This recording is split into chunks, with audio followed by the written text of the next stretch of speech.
Good afternoon.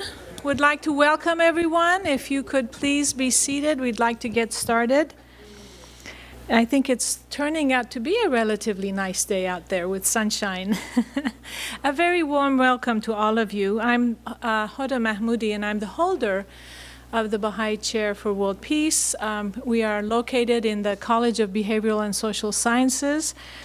And today's lecture, I'm really happy to say, is also in collaboration with the College of, not only the College of Behavioral and Social Sciences, but with the College of Arts and Humanities and the Critical Race Initiative in the Department of Sociology. Now, it is my really pleasure to welcome our speaker today, whom I will introduce in a minute, Dr. Knight Steele. But I wanted to just tell you a little bit about this series that the Baha'i Chair has embarked on since I was appointed on this campus 7 years ago. As you know, the Baha'i Chair is interested in some of the major impediments to peace. And among those, really a more significant one is the issue of racism. Whether you look at it, of course, in the context of the United States, but also globally, if you look at many of the major conflicts around the world, and I would say starting especially with World War I and World War II, racism had a very strong role to play in how those conflicts played out. And of course, in this country, the history of racism, the history of slavery is something that continues to present significant problems in terms of equity, in terms of equality, and in terms of just the well-being of the whole country, especially populations that are impacted by racism. So the chair is interested in learning about this important topic.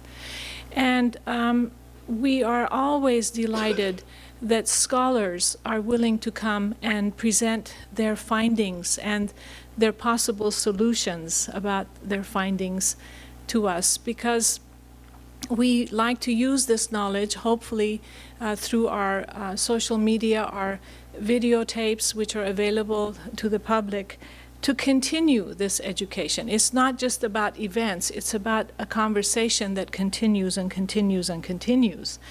So today's lecture fits under our series on structural racism and the root cause of prejudice. And of course, I'm really quite happy that we have with us Dr. Catherine Knight Steele. I heard her give a presentation for us last year, I believe, last spring, and her insights and her view into various sensitive topics was so profound that I just wanted her to come back and share more of her knowledge with us. So let me just tell you a little bit about her. She is in the College of Arts and Humanities, and she is a scholar of race, gender, and media with specific focus on African American culture and discourse in traditional and new media. Her research has appeared in the Howard Journal of Communications and the book Intersectional Internet. Her doctoral dissertation, Digital Barbershops, focused heavily on the Black blogosphere and the politics of online counter-publics. She is currently working on a monograph about digital Black feminism and new media technologies. That should be very interesting. And she also serves as the first project director for the Andrew W. Mellon Foundation funded College of Arts and Humanities grant. She also is involved in the synergies among digital humanities and African American history and culture. Today, the topic of her lecture is Black Girl Labor as Magic, Toward an Understanding of Digital Black Feminism. Please welcome to the podium Dr. Catherine Knight Steele.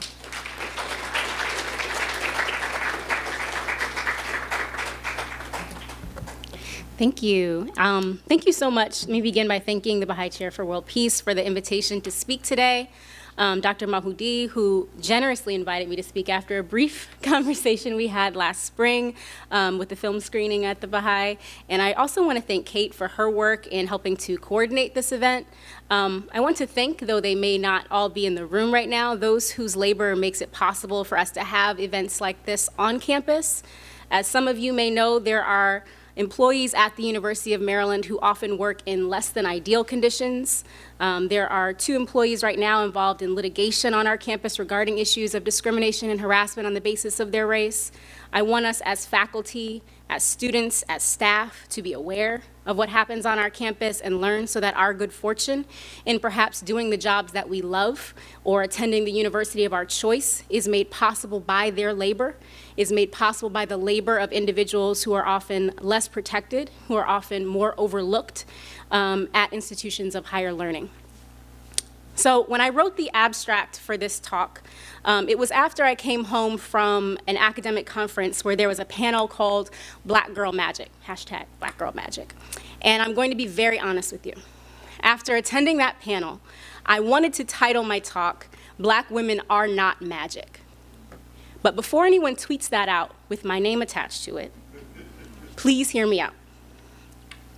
The phrase listen to Black women and ask Black women have become very popularized, especially in the period right after the election of the 45th president, where Black women as a group voted for the person elected by the Electoral College in lower numbers than any other racial and gender grouping combined.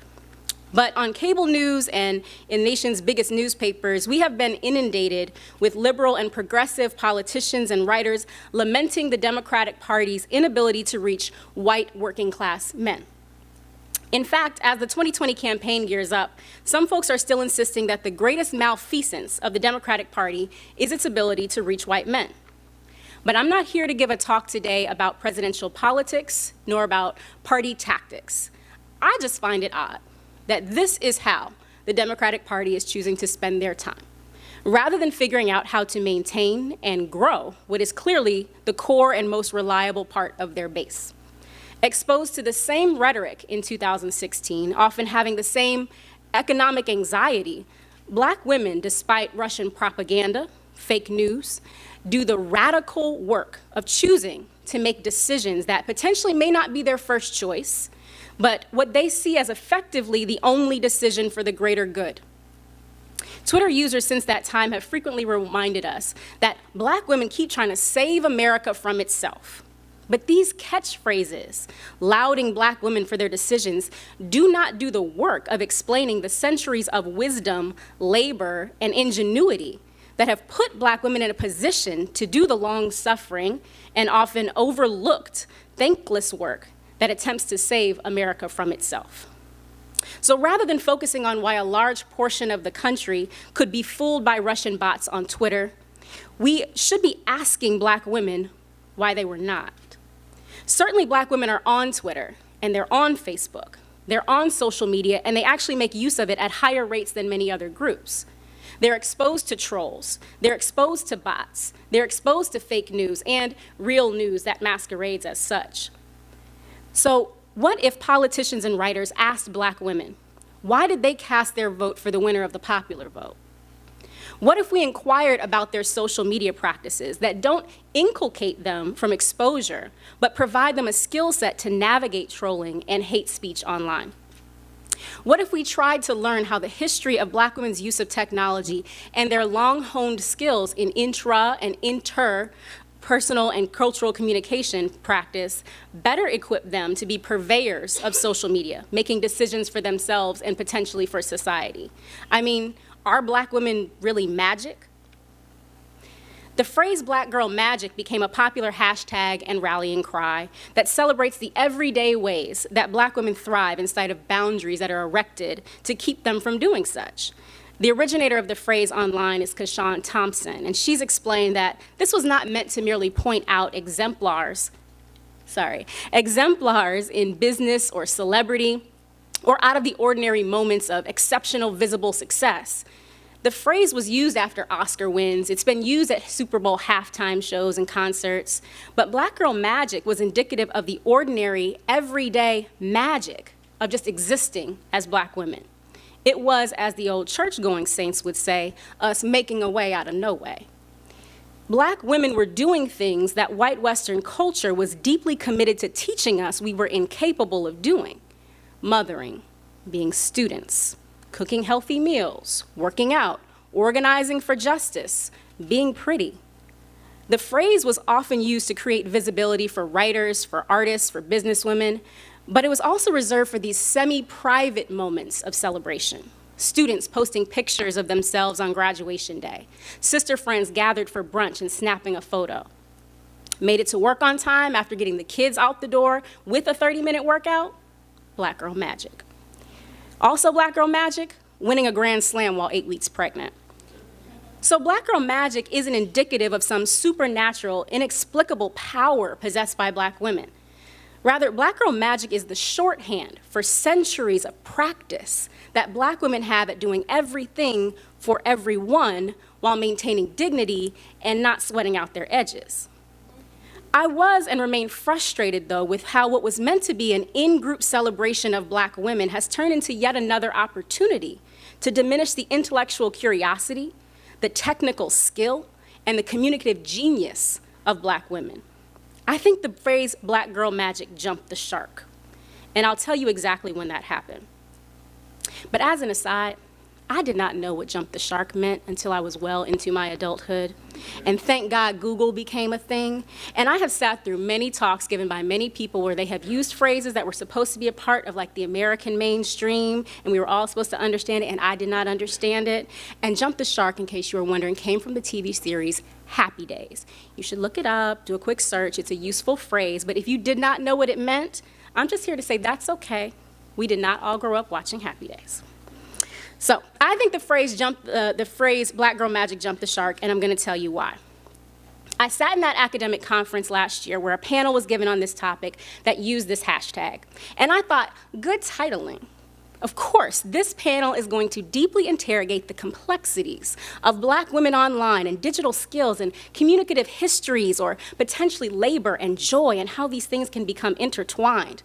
I mean, clearly, black girl magic must be the shorthand that these panelists are using to get the opportunity to do a deep dive for their audience. But instead, I think what's happening is that some of us have decided to trade in this shorthand in place of theory. Rather than using the shorthand to usher in a larger populace into the complex conversation about the history of black women's labor and joy and how magic comes to be, what we're doing is backwards. At the same conference, I heard someone use black girl magic to explain that black women are mystically able to survive more violence, more mistreatment, that by virtue of their black girlness, they survive when others don't, even as babies. And this scares me.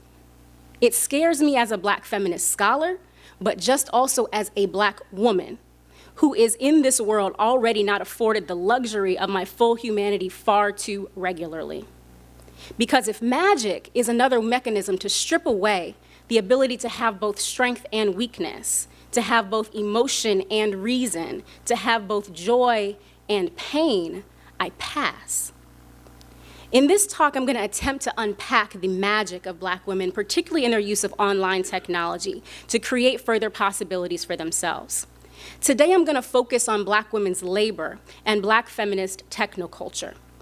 The premise here is that crafting black feminist discourse is specifically connected to the technology within which it is devised and what is used to be disseminated, but that likewise, black people and black women more specifically possess unique skills and opportunities as a result of the violence and disenfranchisement enacted upon them systemically. Black women's technological creativity and capability, their utility of online platforms in crafting these intentional discourses of resistance is predicated on a historically unique position of having to exist in multiple worlds, manipulate multiple technologies, and maximize resources. All marginalized communities experience some similar needs. The particular social history of black womanhood, though, is quite unique in US history.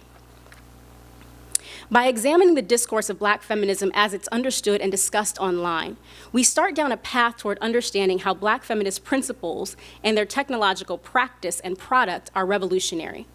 In so doing, I try to make a connection to this new form of Black feminism and the driving force behind its proliferation, which is profitability. Digital Black feminist discourse has brought Black feminist thought to the masses, creating possibilities, but simultaneously erecting some boundaries. However, prior to that explanation and critique of modern Black feminist discourse and technology use, we first have to deal with the question I raised earlier. How has the unique history of Black women in the US and diaspora created a skill set that's unlike perhaps their white female or Black male peers, equipping them with the ability to maximize profitability in terms of justice seeking, survival, education, and yes, business potential? I build an analytic framework of Black feminist technoculture by drawing together three concepts: the matrix of domination, hip-hop feminism, and Black technophilia, all concepts derived by Black women: Patricia Hill Collins, Joan Morgan, and Anna Everett.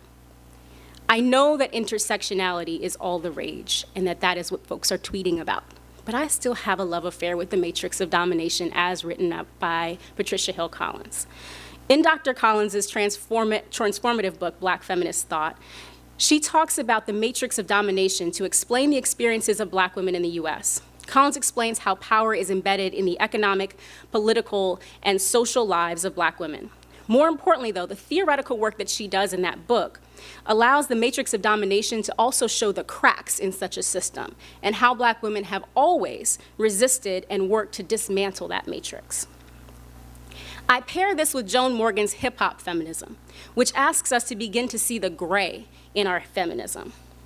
Hip-hop feminism, as articulated by Joan Morgan, specifically focuses on a generation of Black women who felt maligned by a perceived rigidity within Black feminist thought that made no space for music and culture that was central to their lives.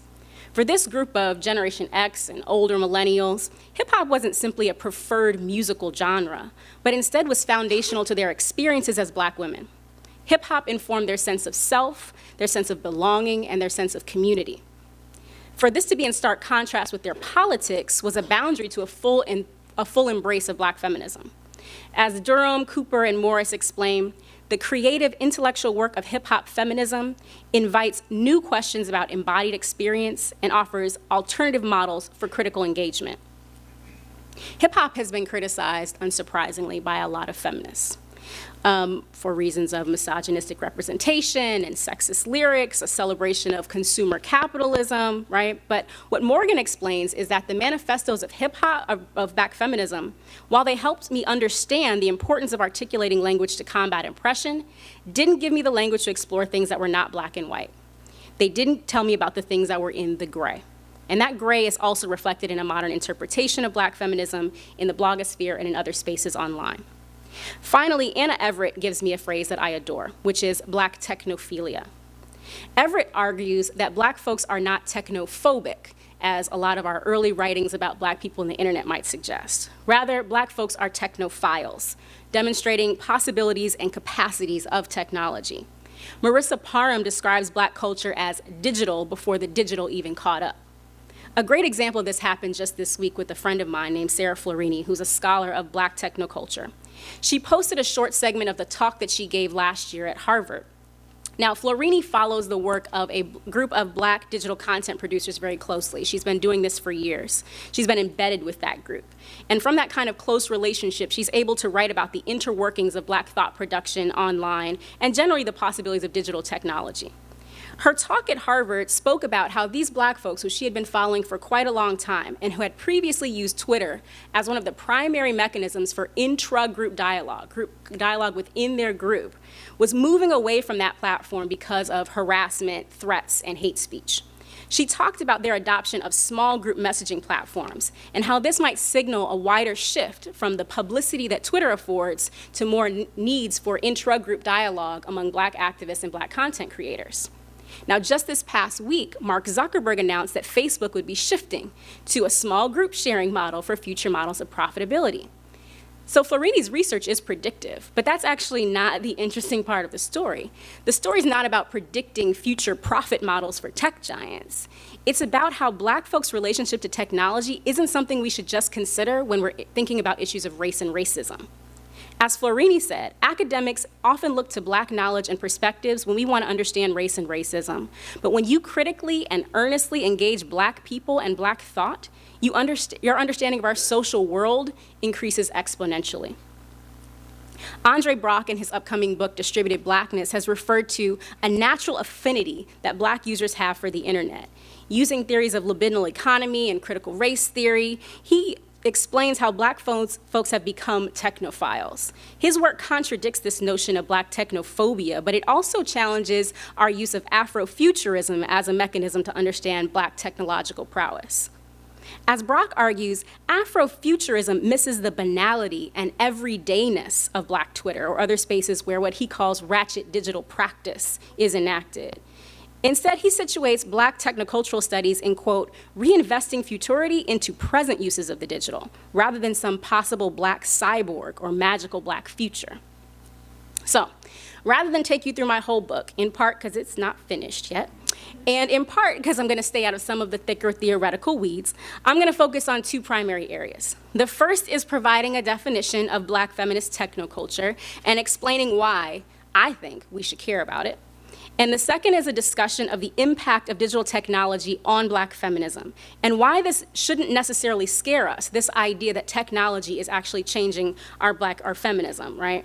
But it should help us think more about the tools that all of us use to communicate and think and how that impacts our possibilities for advocating for our own freedom. So I began trying to define Black feminist technoculture by thinking about Black women's long history with technology.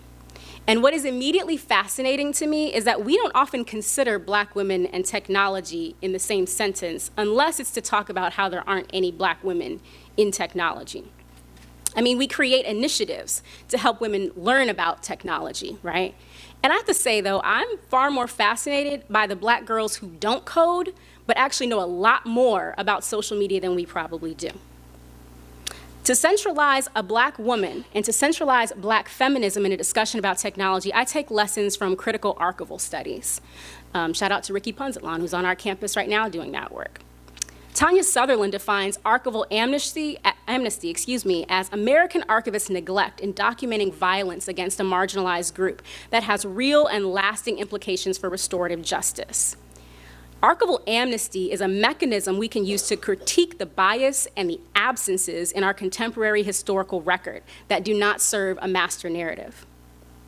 Lynching was an all too common practice in part of American life.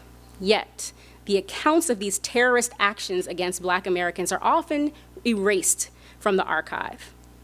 Sutherland explains that this erasure does further violence to Black Americans, removing accountability from the perpetrators and the state that was complicit in these crimes. The erasure doesn't just harm Black Americans, though.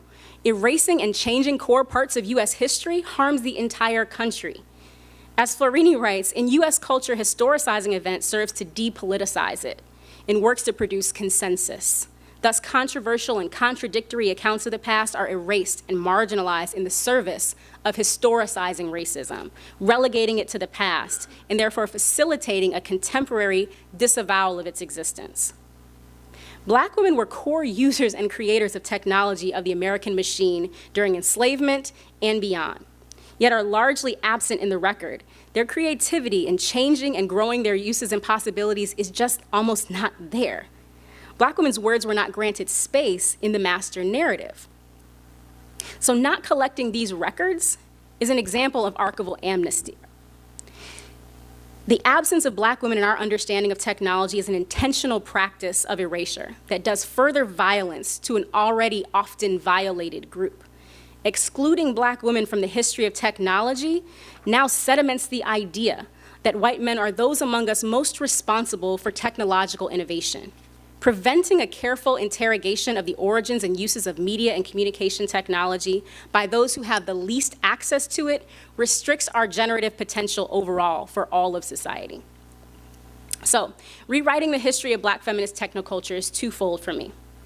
The first part is finding those gaps in Black women's creativity and technological capability through the labor records of what they've done.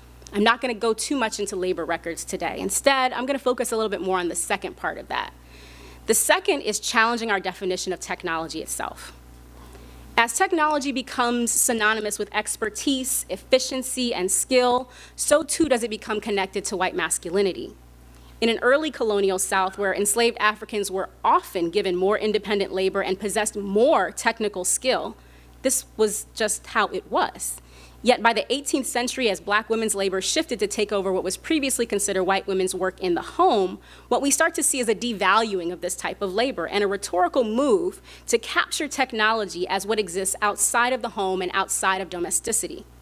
So Black women's separation from technology is a rhetorical shift, not an actual shift. Black women, by necessity, were developing cadres of tools and technologies to resist domination.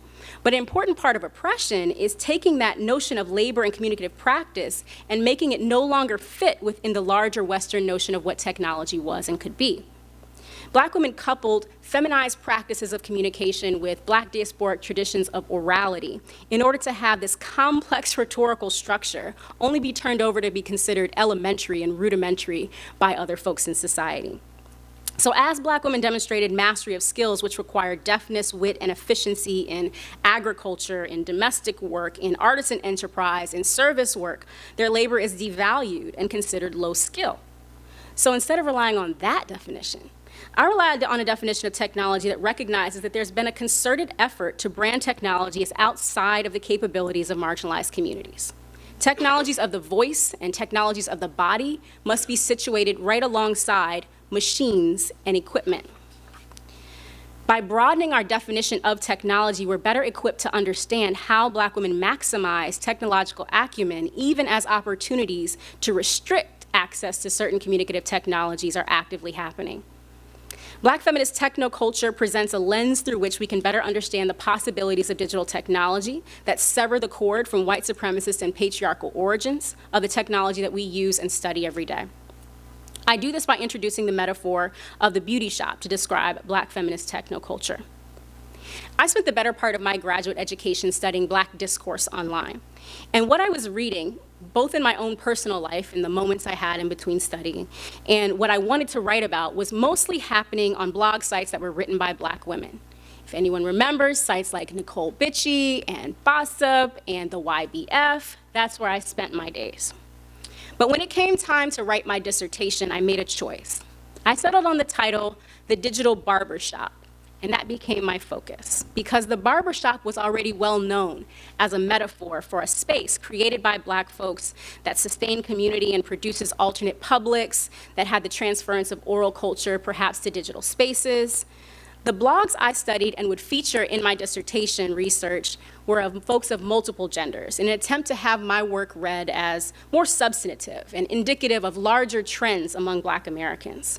But as I sat looking at that title when it came time to defend my dissertation, I felt a deep sense of betrayal to the women whose work first inspired my research. The beauty shop, I thought, was just as significant as the barber shop. And the barber shop was not, as much as I tried to make it be, a stand-in for all Black folks. So the exclusion of Black women from this narrative is not an accidental byproduct of faulty or less than accurate language. Because all the Blacks are men and all the women are white, we are written out of women's rights history, and our underrepresentation in the tech industry isn't interrogated, even by those who are trying to make parity and progress happen.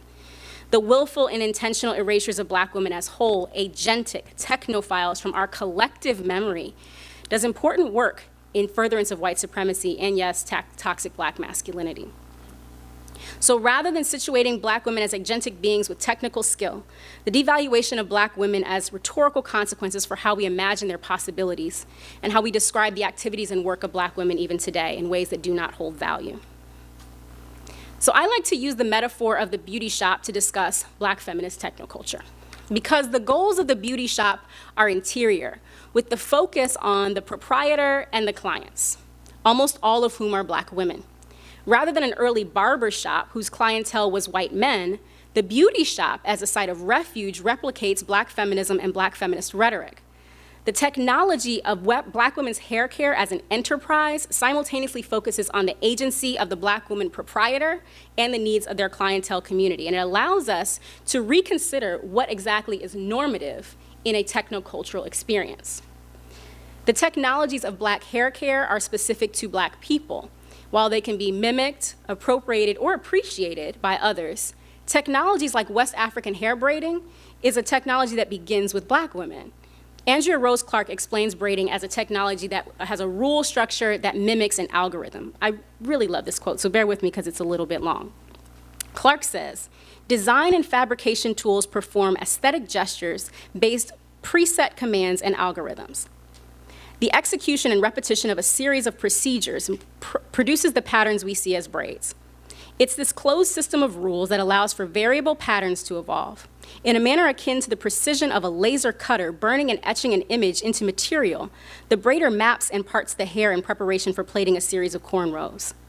The sectioning of the hair is done with mathematical understanding. Speed and efficiency are also a criteria that the braider will be judged by. Sophisticated calculations occur at multiple points of a braiding session. These are almost instantaneously and seemingly intuitive decisions that allow for the even distribution of braids across the three-dimensional surface of the head. I love what she says there, because her description about the process of braiding is really important. Catch this, because it's not that she's focusing on the end product, as many folks do. Braids are a part of Black culture. Interesting, okay. No, but what she's saying is, how do braids happen? Have we stopped and thought about the technical skill that allows for this practice to happen? She moves beyond this cursory interpretation of braids as a feature of Black culture to a pressing need to understand how Black culture comes to be. How it comes to be this technical process in a space where technical efficiency has been detached from the people who are practicing it. Braids as a procedure and as a product of sophisticated design and mechanical decision inject technical expertise. This facet of Black feminist technoculture deconstructs mythology of a loner tech genius that's so embedded in our Western lore. The symbiotic relationship between the braider and the braidee requires time spent together, shared objectives, codependency.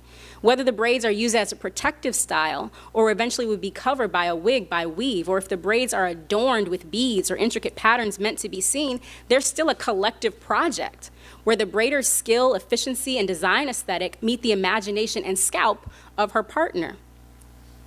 With Black women and Black women's spaces as their origins, their objectives, their mechanisms, their products, these technologies are a part of a Black feminist techno-culture that begins way before the digital era, but explains much of Black women's mastery of this era. Things like lifestyle entrepreneurship are very mainstream. Folks are on Instagram making money. But Black women who created small businesses doing hair in their kitchen, generating loyal clienteles through their networking skills, did not develop those skills online. Rather, exclusion from traditional points of entry into small businesses necessitated a differing skill set and a differing measure of success. Entrepreneurship, hair care technologies, creating loyal clienteles, there's lots of reasons why I like the metaphor of the Black beauty shop. But I promised you a talk that didn't just explain why Black feminist technoculture comes to be, but why it should matter to each of us.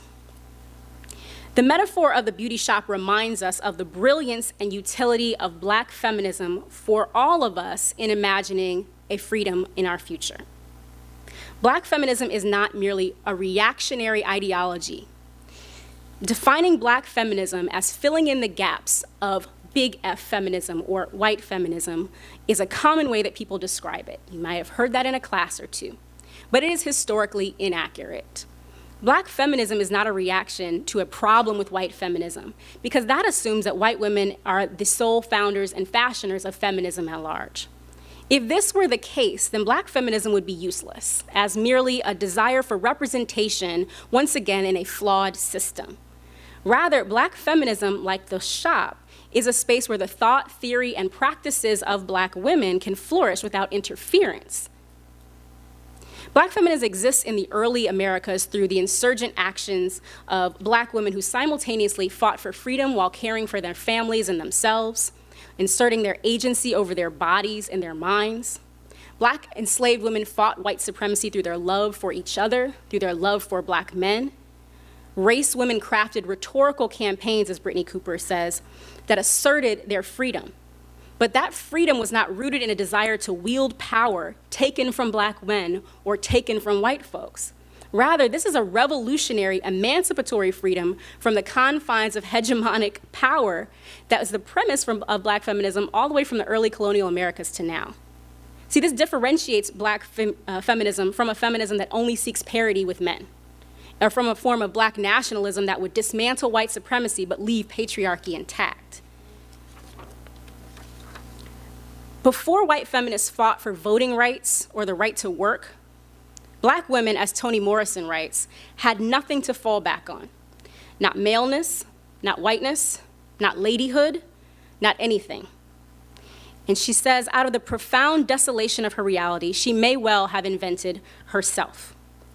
Unlike suffragists who sought to prove their strength and viability in a world of men, Black women had already proven their inherent strengths, both physical and psychological. Giddings writes, they had undergone a baptism of fire and emerged intact. So Black women, we know, work at higher rates than all other women for longer periods of their lives. So Black feminism isn't formed out of a desire to be proven capable of labor, to be proven capable of independence. And free from that goal, Black feminism can focus on dismantling systems of oppression rather than attempting to join in on them. Not in competition with white shops for business or white hair care technologies, Black beauty shops exist because of the unique experiences, needs, and hair textures of Black women. The beauty shop, like Black feminism, is the product of the imagination and labor of Black women. Brock asks us to consider what Black folks mean to technology and how the unique experience of Black folks is transposed into their relationship with technology. Built on this logic, I assert that Black digital feminism might be uniquely suited to undercut the reach and power of cyberculture that exists in ways that are holding up of white supremacy and patriarchy. If that technoculture is embedded with white supremacy, with patriarchy, with misogyny, Black feminist technoculture is its undoing. Black women's unique experience with oppression and resistance shapes their ability to understand and utilize communicative technologies, both analog and digital. So I consider Black feminism as my central mechanism by which to understand technology. Black women, Black feminist thought online are more than a possible output or a space to fight for additional points of representation in an otherwise male-dominated space. If we shift the focus from acceptance at the margin to repositioning Black women at the center, then we can do some serious work on technoculture. Technology, like feminism, can't be studied simply as a product of whiteness, or we should see that as a limitation on the possibilities of both digital technology and of feminism. So the virtual beauty shop, rather, is a lens through which we can understand the possibilities of technology, with Black women moving from that margin to the center, and the possibilities, the limitations, and the future, and those histories are all reimagined and reconsidered through this Black feminist technocultural sense. So I'm gonna spend the rest of the time I have with a preview of the lessons of digital Black feminism that I'm currently working through in 3 case studies in the book. Oh, too soon. The first isn't, the 3 are divided in this way. So I look at digital Black feminism as a transfer in terms of principles, in terms of praxis, and in terms of product. I grew up in a Black church, so I always have to do 3 things. They always have the first same letter, so that's how it's gonna go. And you'll remember those 3 things because they're the principles, the praxis, and the product. Say amen. So in the blogosphere, Black feminist thinkers, through long-form writing, community building, and digital archiving, begin to craft foundational principles for digital Black feminist rhetoric that we now see on sites like Twitter and Instagram. And I argue that there are 5 rhetorical moves that Black feminist bloggers use to chart how they make a direct shift from the Black feminism that predates them. Those 5 moves are agency, the right to self-identify, centralization of non-gender binary spaces of discourse, the creation of complicated allegiances, and the insertion of a dialectic of self and community interests. Through these rhetorical moves, digital Black feminists prioritize the intentional conflation of the professional and the personal, and they wrestle very publicly with a complicated relationship to capitalism. If you want to read more about each principle, check for my book in the next year. But for today, I'm going to provide one longer example. And I should say that this example is specifically for one of my colleagues who jokes that I cannot give a talk without talking about Beyonce. So it's for you. A good example of when digital Black feminists use these rhetorical moves to stake their claim on Black feminism happens when Bell Hooks writes a 2016 essay that calls Beyonce a terrorist. Hooks is, of course, a prolific Black feminist writer and speaker. Beyonce, of course, is the queen. So Hooks lays this claim forward to provoke us to consider that Beyonce, in naming herself a feminist without being anti-imperialist, without being anti-capitalist, is not doing anything revolutionary. Hooks' essay was about the 2016 visual album Lemonade.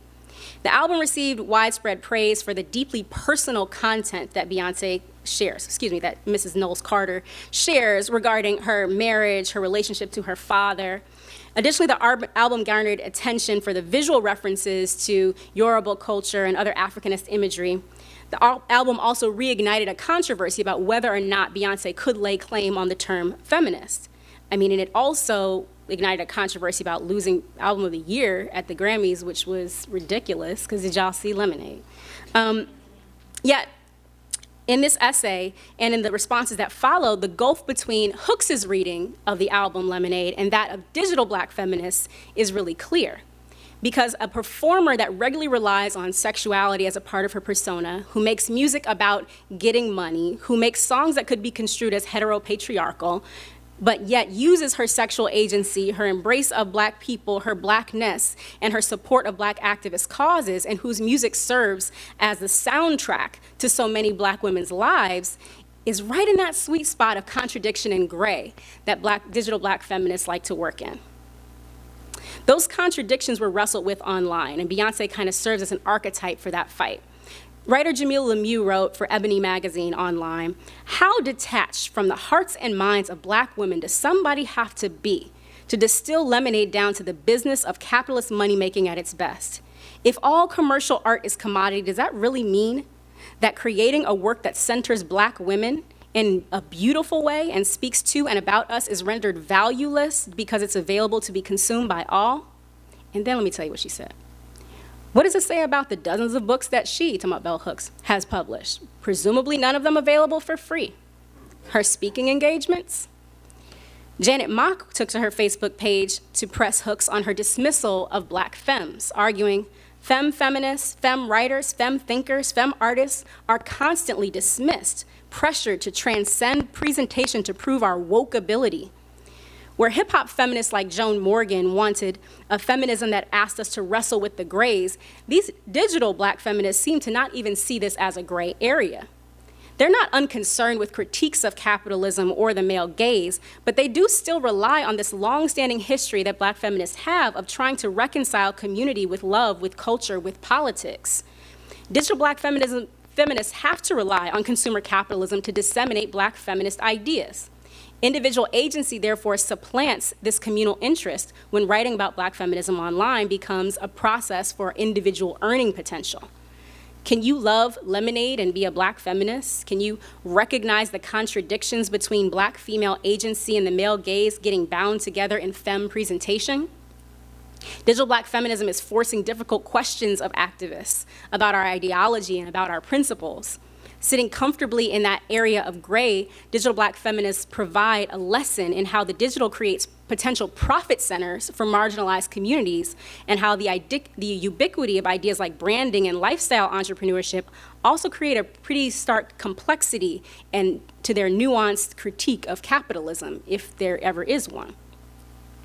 The second issue we can learn from digital Black feminism is the impact on praxis. Authors leave us insights into their writing through the works that they leave behind. In my second case study, I use archival materials from Audre Lorde, Zora Neale Hurston, and Anna Julia Cooper to explore the process of creating Black feminist discourse, arguing that the communities, the context, and the technologies that are employed shape the design and the dissemination of Black feminist thought, beginning all the way back in the 20th century. But then I extend this to the digital, using a digital archive that I create of Black feminist public writing from the 21st century. The goal is a comparative analysis here, documenting how Black feminist writers think about themselves and the work that they do. How does the process of thought generation change in relationship to the technologies that they experience and that they use? I argue that their creation and dissemination of thoughts and ideas, specifically in social media and the blogosphere, is a complication and conflation of both the written work that they do online and the oral culture that's fundamentally different than the mechanism of the 20th century. It provides a new avenue to disseminate thoughts and it's not simply an online avenue to disseminate new thoughts. Rather, crafting Black feminist thought online actually calls upon different skill sets, different assumptions, and different possibilities, and fundamentally changes the kind of Black feminist ethos and thought that is actually produced. So as we think about Praxis, this is where it's about all of us again. As we think about Praxis, we think about how creating new thought using digital technology can infuse our thoughts about ourselves with the same ethos of the technology that we're using to create the technology. So how do Black feminists navigate platforms like Twitter, whose very affordances give space to harassment? How do techniques like platform jumping and muting and threading and hashtagging change how those who are targeted for harassment create avenues to fight back or opt out of public debate and discourse altogether? Digital Black feminists deal with this bipolar complication of producing independent thought work done physically separated from their community, but also simultaneously being constantly connected to said community through the writing at each stage of their process. The final lesson about the creation of Black feminism as a product is as a product. So this is the product part, really short. They navigate the consumerist nature of digital cultures such that digital Black feminists produce Black feminist thought in ways that it's now being produced or consumed as a commodity. This provides a means of support for an author. I think this is a really important shift that we're making in terms of how Black feminist thought gets disseminated. While previous Black feminist thinkers clearly have received financial backing for their writing before, Black feminism was not a commoditized good. Leaning into Joan Morgan's Black feminist shades of gray, I critique and I challenge this interpolation of Black feminism and capitalism as made manifest through digital tools and what capacities are restricted by that marriage. While researchers and nonprofit programs are working to ensure that Black girls can code, I center my analysis on Black women as capable interlocutors with social media, rather than as deficient or in need of intervention. As fully capable, agentic, whole people, we can go beyond the common superficial praise of Black women's technology use to offer a critique of the codependency of Black women online writers and the digital platforms that they rely upon to do the labor that ensures those platforms stay profitable. When I finish that part of the book, I'll let you all know, probably on Twitter. Thank you.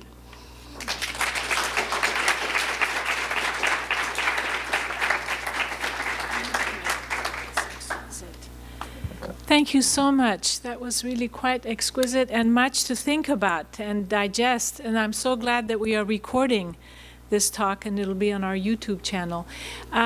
So now we want to open it up for questions, and there are microphones on either side. Will you pass them out? Okay, so there'll be students who will help us with getting the microphone to you. The reason the microphones are important is that so people who watch the video will also hear your questions. So please, questions from the audience.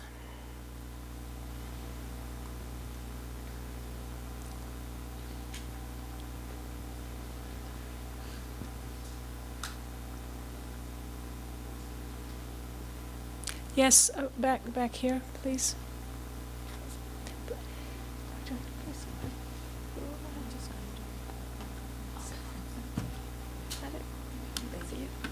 So I just wanted to thank you for your talk. This was really interesting. I took a lot of notes.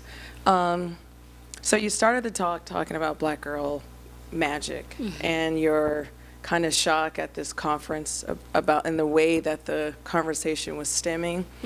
And I found myself feeling the same way. But you ended the talk on, and just make sure I said it correctly, Black digital feminism. So how are Black digital feminists maybe shifting the conversation on Black girl magic, or is that where you saw the conversation kind of shifting? It's a really good question. So digital Black feminists, I think one of the most significant departures from a Black feminist ethos that is maybe more that we're more aware of from the literature of the 70s, 80s, 90s, 2000s even, is this notion of maximizing profitability. And I think that this kind of hashtag culture that we're living in maximizes the use of the affordances that are available, right? And so you do see digital Black feminists who readily partake in selling of goods that have hashtags on them, of openly marketing and aligning themselves in terms of their branding with these. But I don't think that we should take that as them being unaware of what they're engaged in, right? Because you see the self-critique and the self-acknowledgement of what it means to do this kind of work. What does it mean to have one's entire life be about branding, right? So as not only a scholar or a public scholar, that everything that I like on Twitter, everything that I align myself with is now indicative of who I am in my scholarship.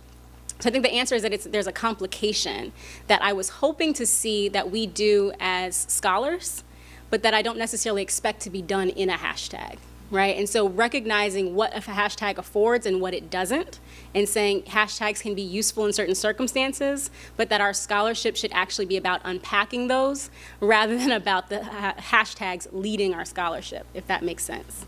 Yeah. I have another question. Since I have the mic. Yeah. So I'm going to move away from Beyonce. No disrespect to the queen, but I like to go to her queen sister, Solange.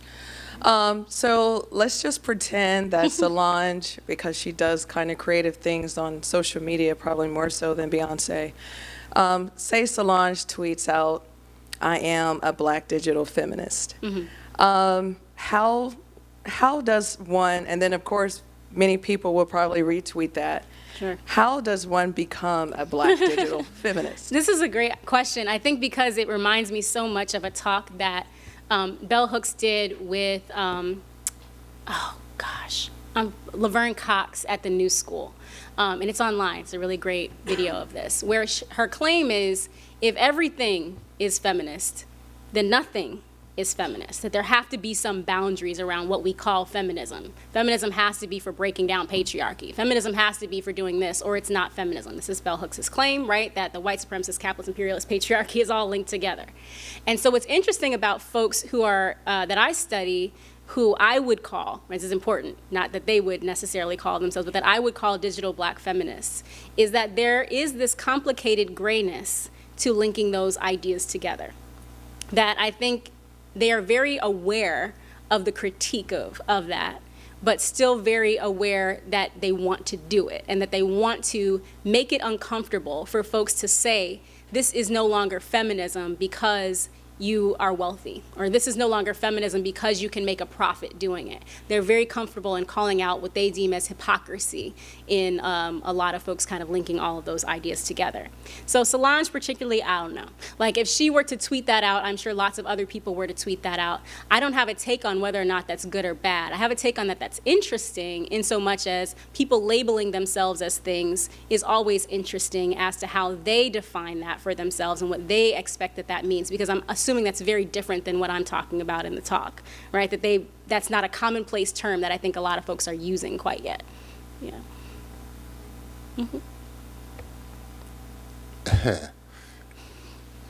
I was totally captured using that term by what you did today, but especially by your commentary that was visual to your presentation.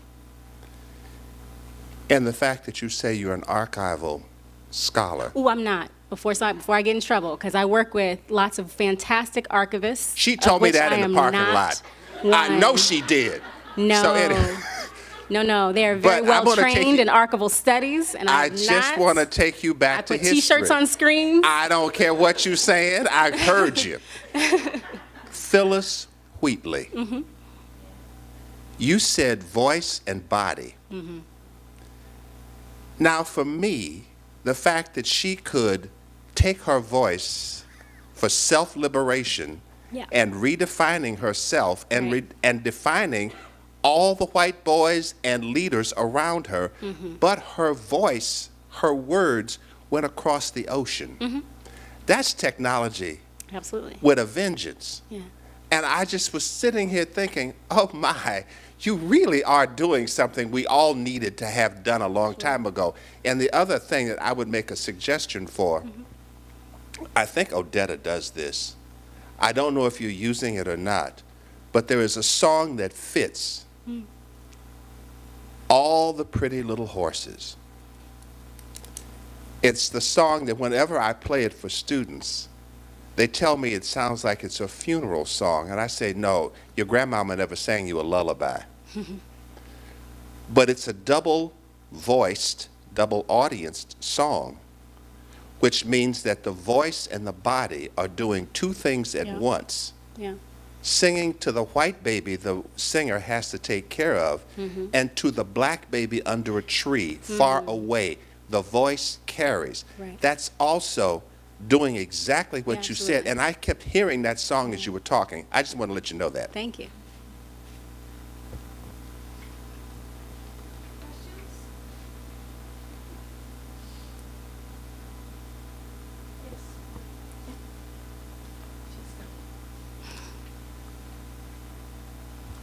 Hi. I just wanted to say thank you for speaking today. My class got canceled, so I'm very happy to be here right now.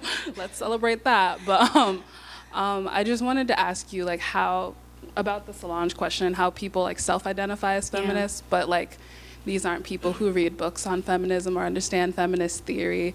So a lot of people who will go to the Women's March but will not like understand feminist theory will self-identify because of their notions on what they think feminism is, but don't have the theory to back it up. So like, how do we deal with the like, I guess, corporatization of like the word feminist and like how that's been used to like give an identity to people because they think that it's bringing about social justice, but like when you actually like push them on like certain issues that are like, let's say like imperialism, like there are people who will be like, oh, I believe in this, which supports imperialism. It's like, but how is that feminist if you're like harming women in the global south? So how would you deal with that? I mean, I think the question and the critique that you're raising of digital black feminism, exactly what I'm trying to raise as well toward the end of the talk, is that there is a distinction, right, in the way that people are considering themselves black feminists. And I'm arguing that at least part of that is that in order to do black feminist work publicly in 2018 and 2019, you have to do it online, right? That is the space by which your ideas get out to the masses. So what does it mean to have to be online to do black feminist work? Does it mean that some of these linkages between things like patriarchy and imperialism are no longer expedient, right? Because I have to choose in order to be online, to be profitable, to have advertisers on my site, or to be a branded entity, or to sell feminism as a good or as a service for folks. And what does that mean in order to do that kind of work? But the other thing I will say is about folks not classifying themselves as feminists, because I think that we should lean into what Dr. Patricia Hill Collins has talked about in this, and Black Feminist Thought, and many others have talked about this. Audre Lorde has talked about this. Zora Neale Hurston has talked about this. My grandmother was a feminist. She would never call herself that. But by her actions and by her power and by her strength and by her intellect, she absolutely was a black feminist woman. But she did not call herself that, and we have to give people the space not to call themselves things, but that doesn't mean that we should say that because folks have not read this or have not been in this classroom, that they are not actually doing the work of black feminism, because I think that that's what the matrix of domination is why I like it so much, right? It's because what Dr. Collins is doing in that text is talking about how black feminism is crafted outside of the academy first.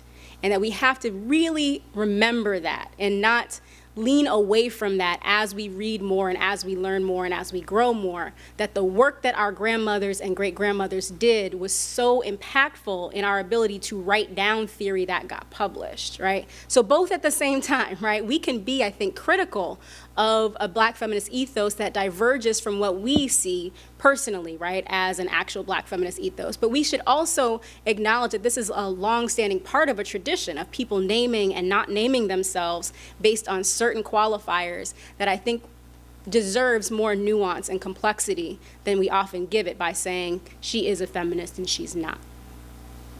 Thank you. Yeah.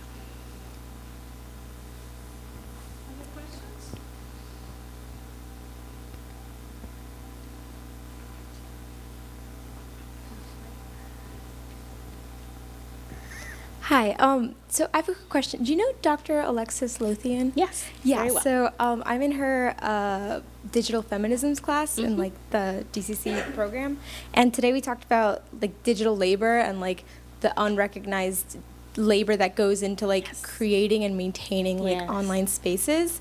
And so I was wondering like what your take was on how that factors into Black feminism? Yeah, that's a fantastic question. So that was kind of the last aside that I made at the end that I'm working through right now is, and this also, Jim Brown, who's at Rutgers, does some really interesting work on this as well, on women's labor in technology and the unnoticed amount of labor that women have done to make technology go, right? So he's looking at some archival things from the past, but connecting it to now.